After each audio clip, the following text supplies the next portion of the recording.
Hi guys, welcome back.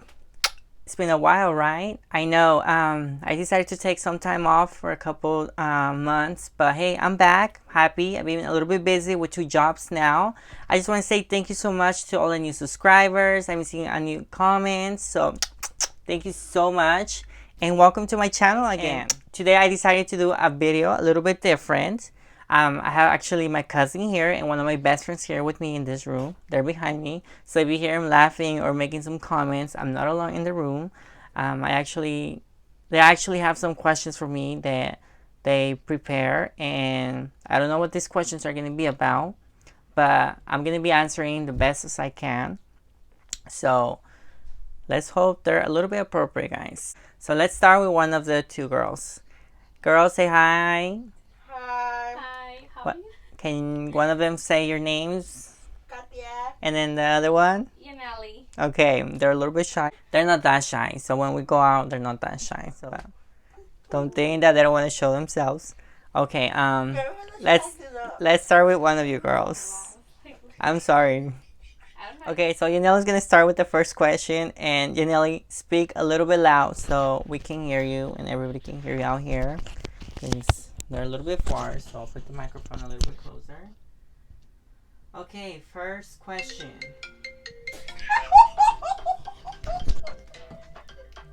She's acting up. Alrighty, so Yaneli, go ahead and ask the first question, and I'll go ahead and answer it as best as I can. Okay? So, okay, what is your first question? Hi everyone. So the first question I have here, I think it's a question that's asked a lot, and it is, what surgery was the most painful? Ooh, that's a nice question. um, the most painful surgery I had was probably my sex change. I want to say that one I really, really, really like cry about it. So I want to say that was the most painful one. Not only that, it was the recovery, and I had a lot of complications, and I had multiple surgeries, more than one surgery for that one. So, like I said, I want to talk about it in the future of my channel as I go along. But yeah, that one's my most difficulty surgery that I have went through. Well, that was a pretty tough question, I guess. I wasn't expecting it, but hey. Alrighty, so next question is for my cousin, Katia. This question goes for you. So, what is the question that you want to ask? How difficult was for you to come out to the world as Alize? How difficult was to come out as Alize? It was difficult.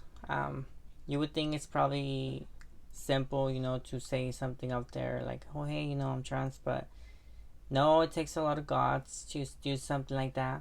I want to say, telling my friends, telling my family, telling everybody, you just expect everybody to react differently, and the least thing you want to hear is people being rude to you or being mean to you because of what you're going through. But I feel like I have gotten a lot of support from my family, from friends, from my jobs. So I am very blessed. I feel very lucky because not everybody goes through that. I have gotten a lot of help from my psychologist, my psychiatrist, and a lot of people in the LGBTQ community. So I definitely always ask for and try to reach out to them, and I don't know, I just feel blessed. Alrighty, next question is for Miss Yaneli. Have you ever had second thoughts about your transition?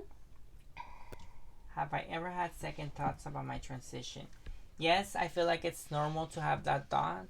I want to say in this journey you go through ups and downs, and I feel like when you feel down, you feel like you don't feel like you're going to be able to continue this journey, and there's so many obstacles sometimes that come through your way, and I don't know, that things like that can put you down as a person, and you feel like maybe this isn't right for you, maybe this is not for you. But I feel like you just have to stay strong and have like lots of hope for yourself, because it's not an easy journey. Like I said, you have to be very patient.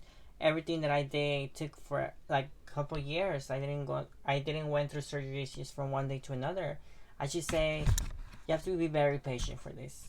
If this is something that you want to do to yourself or for your future, I wouldn't say you have to be very, very patient. Alrighty, and then another question is for cousin, Katia. Have you ever kissed a girl? Have I ever kissed a girl? No, but I had a drunk girl one time kiss me, and not because I wanted to, but she just literally came up to me. She complimented me, saying that I was beautiful, and then she gave me a kiss. I was in shock, so I witnessed that. my friend Nelly witnessed that. She can tell you that she witnessed that. Yeah, so I've been complimented by girls a lot of the times. You know, I've been asked if I go for girls, and I always say no, but I feel honored that you ask. I feel honored for being complimented. So always thank you to all of you guys who are always saying nice stuff to me. Thank you, sweet guys. Okay, another question for Miss Yanelli. What has been your biggest fear during your transition?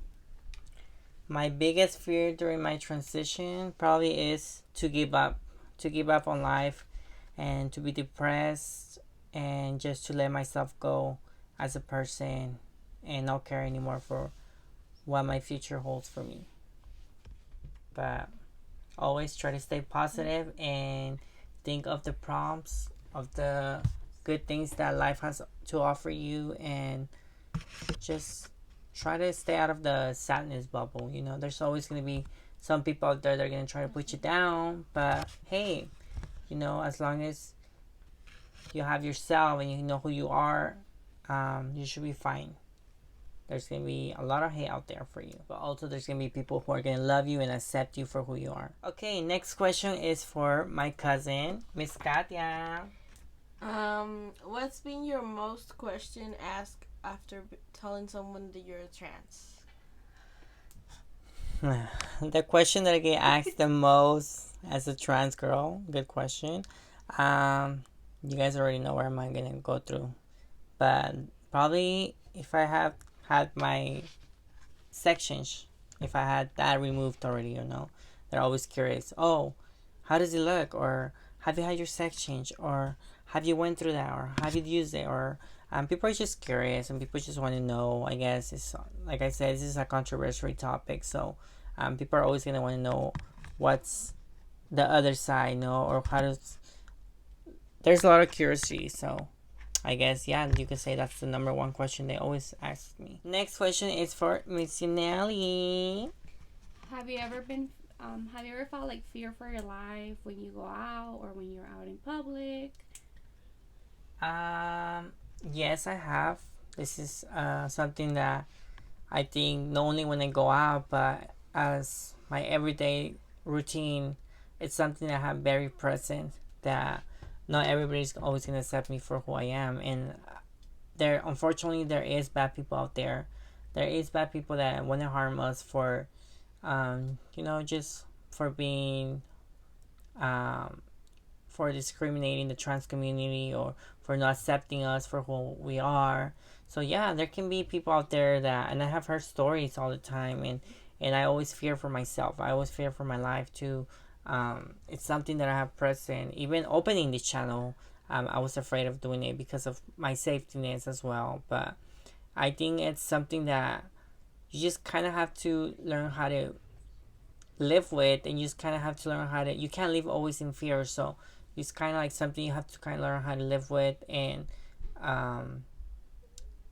always be aware of your surroundings. Always be aware to who you're hanging out with. Always be aware of to who you're gonna try to talk to. And for the most part, you're never gonna really know somebody from the first time seeing them, but just kind of have to follow your instinct. You know, oh, like sometimes I have gotten wrong. You know, I have met bad people, and unfortunately, there's people out there that just want to be mean and want to be rude, make comments or whatever, you know, but just kind of ignorant that ignore that people. It's people ignorant that don't know what they're saying. Well, this question's having a little bit hard on me, but hey, it's okay. I'm happy to answer for you guys.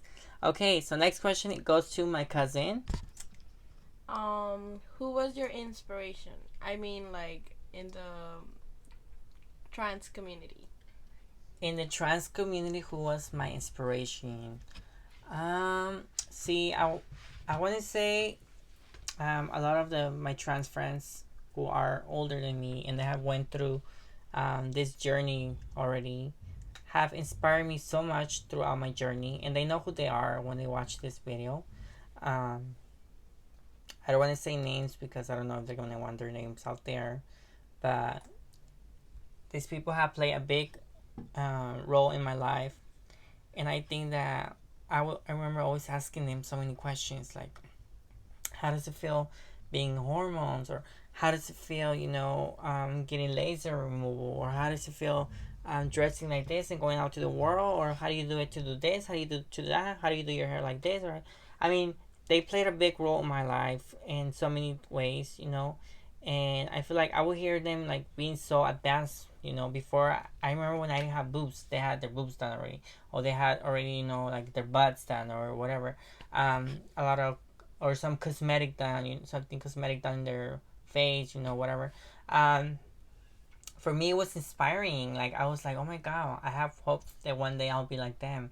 I have hope that one day I'll be, a full transition woman. And I feel so blessed because I did it. And they always tell me, hey, I'm so happy for you. You did it. And you always wanted to do something like that. And you're still trying hard for yourself, And I am happy that they're doing really well as well. And I'm always going to be thankful for having them being part of my life. So, thank you, girls, for playing a big role model in my life too. They know who they are. Some women in the YouTube industry that inspire me. There are trans women that inspire me, and that they play a big role in my life as well. Alrighty, guys. So next question goes to Miss Nelly. What do you think about relationships? Ooh, what do I think about relationships? I think love is, it can be good when you find the right person, but love, for in my opinion, doesn't last pretty much forever. It kind of starts to die little by little, and well, for the majority of the couples. But I want to say that when I hear a story, that they've been together for forever or stuff like that, I mean, it's beautiful to hear things like that, But for a trans girl, it's always gonna be difficulty for dating. And I have a friend. She got married. She's a trans female, and she already got married. I'm very happy for her, And I feel like that's always a dream of every girl, to get married in a white dress, and form a family or whatever. In my case, I don't really seek into that. I mean, I don't try to focus on that. If it comes, it comes. I always say that if it comes, it comes in my life. But if it doesn't, I don't think I'll put myself down for that. I feel like it's a difficult part, and it's still a difficult part in my life to date. I feel like I'm not there yet 100% to be dating, maybe at the moment. Alrighty, next question goes to my cousin. How difficult was for you to use the public restroom? How difficult was for me to use the public restroom? That one was a challenge. That was a challenge because when I started, I was barely on hormones, and I was always afraid of somebody having to complain, or I have heard stories too about this, of trans girls getting beaten by other girls, or that have been harassed or whatever to go in the girls' bathroom. But you know what? I feel very blessed, and it took me a while to. I remember using the bathroom that was least used, which was the girls' bathroom, but nobody really would go to that bathroom. It was the least used one, and I would always try to find the bathrooms that are less, occupied. But it was always a fear of me. I was always afraid of like hearing a comment out there, or somebody saying, "Why am I using the girls' bathroom when I shouldn't belong there?" Or and it's just difficulty because when you start your journey, it's more difficult since you're barely starting and you're trying to fit in a place, where that you still need a long way to go, but in reality, it's where you belong. So it was a little bit difficulty. I made that mistake one time of going to the boys' bathroom, already starting my transition, and I remember a guy saying, "What's a girl doing in the guys' bathroom?" And I was like, "Oh shoot!" Like, I'm so sorry. And that was the last time I ever went to a boys' bathroom, but this was before my hormone treatment, so I already looked feminine enough, and I feel like I never really wanted to use the guys' bathroom because I feel like it would put me at risk. So I would always use either a unisex bathroom or the girls' bathroom. But like I said, I would take my cautions for them. Alrighty, so next question goes to Miss Nelly. How did you come up with the name Alize? How did I came up with the name Alize? Good question. There is this beautiful singer. Her name is Alize, and she used to be well known in the early 2000s. She's still well known. She was always like my celebrity crush female. Like I always say, I always admire her beauty, her feminine side, her natural look, her natural appearance, and it was kind of like I saw a lot of myself in her. That portrayed me as a female who I was, and only her, she played a role model in my life as a female, as a trans female. I wouldn't say, yeah, she was a big part of how I wanted to look, she gave me some ideas of the female that I wanted to portray. But I got inspired by a lot of beautiful women too that had that natural look, like Monica Bellucci or Alize, or I want to say Catherine Jones. Just this beautiful woman. To me, they were like unique beauties. They were not like the typical beauty that you see out there, that everyone wants to portray. They were just, to me, so unique in their own feminine way, and they had these beautiful faces, these beautiful bodies, and they just inspire me in a lot of ways to follow my transition too. I want to say I watch novelas too. There was a beautiful woman that inspired me from the novelas. There was this, I remember this one of my all time. And if you guys go to my TikTok, you guys can see some of the videos right there that I have. I like to act, or play the role as a villain, But I wish I would have been an actress. I would have loved to play in a role like that, or a movie or something, play a role. But probably would say it was a novela called Ruby, and I'm pretty sure you all seen it. She used to be one of the most beautiful women, and she still is one of the most beautiful women in my opinion. But I would say she played a big role in my life too, like just by seeing her beautiful self, natural looking. So there's just all these women that I kind of reflected myself in, and was inspired to me to do my transition as well. Thank you so much for asking me these savage questions actually, because they were a little bit rough. I'm just kidding, girls. You guys did a good job. Thank you so much for all the new subscribers, for the new comments. I love you guys, girls. Thank you for having us in your channel, and don't forget to subscribe and give it a thumbs up. This was very fun coming up with these questions. Hope you guys like them. Love you guys. See you next time.